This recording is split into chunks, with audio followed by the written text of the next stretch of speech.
सुशीलाकारी नेपालको सार्वभौम सत्ता र राजकीय सत्ता नेपालको सर्वोच्च सत्ता र राजकीय सत्ता नेपाली जनतामा निहित रहेको नेपाली जनतामा निहित रहेको नेपालको संविधानप्रति पूर्ण वफादार रही सत्यनिष्ठापूर्वक प्रतिज्ञा गर्दै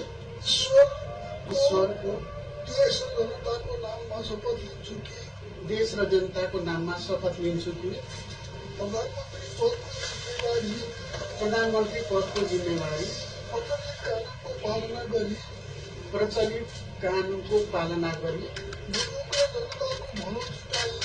मुलुक र जनताको भलो चिताई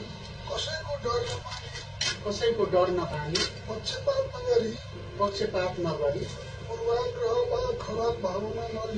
पूर्वाग्रह वा खराब भावना नलिई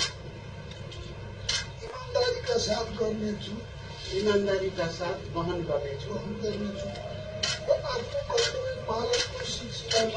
र आफ्नो कर्तव्य पालनाको सिलसिलामा आफूलाई जानकारीमा आएको कुरा म पदमा बहाल रहँदा वा नरहँदा जुनसुकै अवस्थामा पनि प्रचलित कानुनको पालना गर्दा बाहेक अरू अवस्थामा